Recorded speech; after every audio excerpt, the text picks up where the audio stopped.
Would you introduce yourself, Mr. Hart, and tell us your name and your DOC number, please? My name is Michael Horton, 484353. All right. Mr. Harton, my name is Cheryl Renanza. This is Mr. Roche and Mr. Freeman seated with me this morning. We are your panel today. We're here for a revocation decision. And I think in front of you, sir, do you have a parole revocation questionnaire? Yes, ma'am. That's your signature at the bottom of that page, dated December 5th, 2023. Yes, ma'am. Based on that information, sir, you're not eligible for appointed counsel. So are you ready to proceed this morning with your revocation decision? Yes. All right. So I'll read the allegation against you, after which you'll enter a plea of guilty or not guilty to violating the condition. And then we'll talk about it. So you're accused of violating condition number 4. And it says on April 22nd, 2023, you were arrested by Shreveport police for committing the misdemeanor offense of battery of a dating partner. On November 13th, 2023, you pled guilty to the amended charge of disturbing the peace. So how do you plead to violating condition number 4? Not guilty. You want to tell us what happened? Yeah, on that date, the victim came over there, the alleged victim came over there to my house, and she started a commotion, and then cause she thought I was talking to the other woman that was there, cause there was a lot of friends and family there, and they end up getting into it, having words, and they exchanged blows, and next thing you know, everybody stopped them from fighting. Next thing you know, about 2 hours later, the police came and they asked who was Michael Horton, and I said, it's me. Next thing you know, they asked what happened, and a couple of people told them what happened. Next thing you know, the police said if they found out that they lying for me, that they were gonna take them to jail. Next thing you know, an argument came between the police officer and my witnesses, because they threatened my witnesses. Next thing you know, they went ahead and locked me up and charged me with domestic dispute. But they came back like an hour later and charged me with battery of a dating partner, because they said the girl was lying about being pregnant to enhance my charges. So I bonded out, told my parole officer what happened and everything, and she just told me, tell her what the outcome gonna be of the situation. So about October the 5th or something like that, I missed my court date, and they put a warrant out for me, and I went and turned myself in because I missed the court date, and I've been fighting it ever since. Yeah, but you pled guilty in court to disturbing the peace, did you not?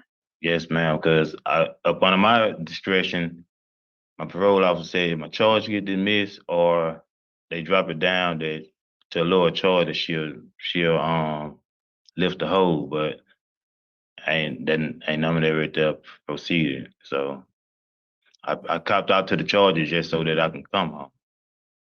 So the victim in this case, were y'all in the car? No, ma'am. We was on Jackson Street. Ain't none of that never occurred. And Miss Scott is the victim's name. Yes, ma'am. We were never in no car. All this happened outside. Mm-hmm. And Whitney Boykin, she witnessed, says she saw you punch Miss Scott in the face several times. There one witness said that. I don't even know who that is. Like, I never seen my motions or none of that. Like, that's why I was going to court every day, so that I can see my alleged, or guess cross-examine my witness, because that never happened. Like, so I don't understand what you say happened. Tell us what you say happened. I just told you, when she came over there, she thought me. Where were you? On Jackson Street, 35, like 35 something Jackson Street. I just know we was at a friend. Whose house were you at? My friend Ralph. All right, and what happened? She came over there and she thought that I was talking to the other girl, Lisa, and none of this stuff never occurred. So they got into it, and they had some words, and next thing you know, a fight broke out. Ma'am? Lisa and Miss Scott got into it, you Yes, saying? ma'am. And we broke the fight up. Like, and then about an hour or two later, the laws came. And who is we? You said we broke the fight up. Who did it? Ma'am? Who broke the fight up? I did, and Ralph broke the fight up. Like, it was a lot of people over there. It was like a get together. What's your relationship now with Miss Scott? Now, I don't talk to her. Like, after that, after I told my probation officer what happened, and she told me to cut ties with her, that's what I did. Like, I never talked to her after that or to this day. But you've been in jail. No, I was out there. I bonded out that same day. Yeah, I see, I understand. I bonded out, stayed on the street for 6 months. And then when I was going to court, I missed my court date. And the next day, I thought it was on the 5th, but it was on the 4th. So when I did go on the 5th, he told me that I had a warrant out for my arrest. So I turned myself in. I got it. Is there anything else you want us to go? Have any questions? Yes, I have one question. Mr. Hart, good morning. Yes, sir. Morning. You said you broke up a fight between your girlfriend, Miss Scott, and another young lady. Is that correct? Yes, sir. And the fight was over with, and 2 hours later, the police came and asked for Michael Hart. Yes, sir. So I wonder why they would ask for you. Cause I guess she says that I did something to her, like, and when I told them everything, like I had witnessed that and everything, like. But we have a witness say that Ms. Markin said that you punched her in her face. But that never occurred. Like it never did occur. Like. Okay, thank you. Is there a statement you'd like to make?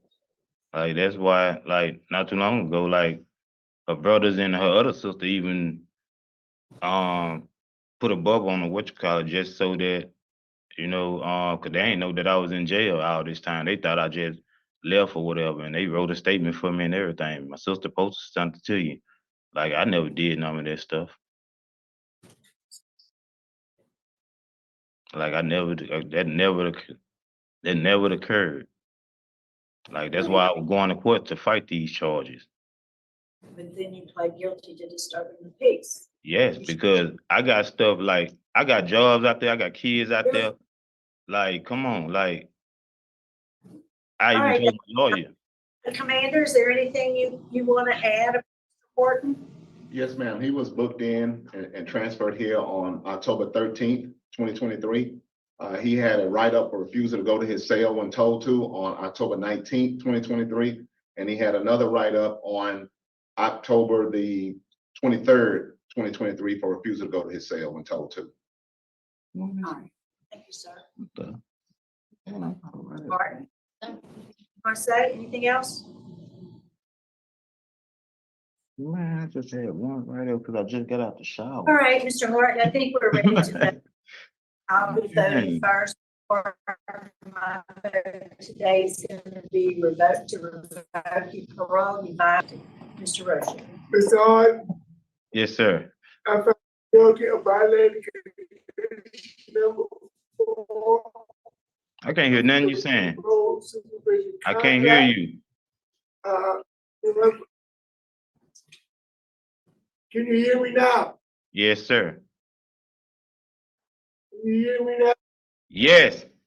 Mr. Hart, I find you guilty of violating condition number 4 of your parole supervision contract involved in criminal activity. Therefore, I'm revoking your supervision. Mr. Freeman. I've also found him guilty of violating conditions of his Man, fuck y'all crockers, man. contract. Look,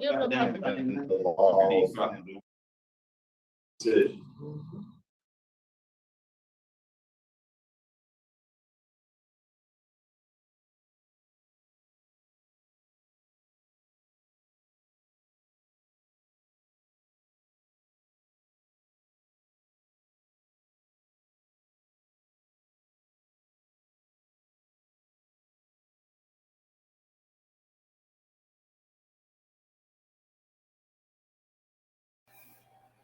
Wow. So that was a first. I mean, we have seen many parole revocation hearings. We have seen people get up and storm out, but we have never seen anyone call the board, well, the F word followed by crackers. Um, I don't think he realizes Mr. O'Shea is black. And not only that, but Mr. O'Shea was 7 years old when, not 7 years old, he was in the 7th grade when Louisiana finally desegregated their classrooms. Let's just jump to that right here when he talks about that. Statement. I too lived in the shadow of Plessy versus Ferguson. I remember the day in November of 1960. I was a 7th grader when the schools were integrated in New Orleans. I am a son of New Orleans, West Bank, and it is an honor to vote yes in accepting this application and forward it to the governor of the state of Louisiana.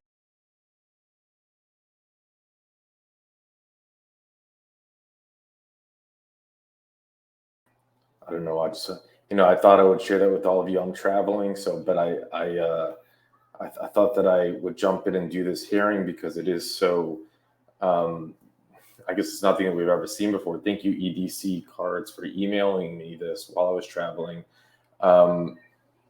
We can go over his criminal record real quick, and thank you, Richard, for providing this. This guy's got a long rap sheet.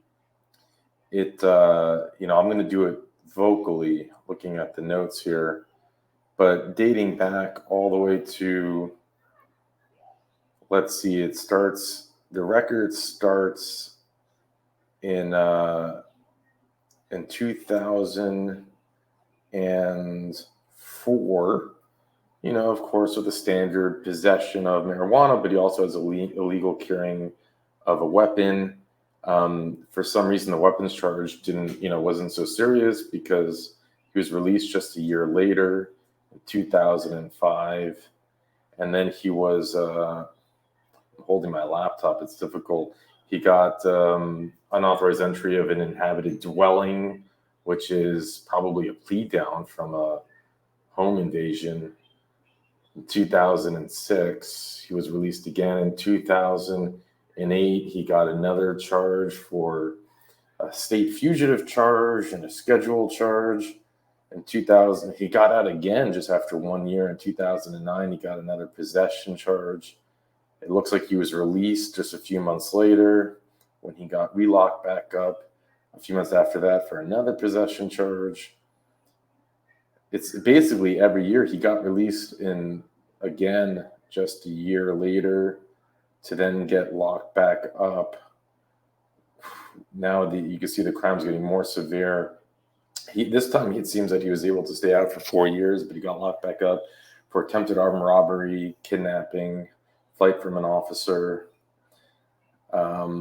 And from that charge, he only served 2 years.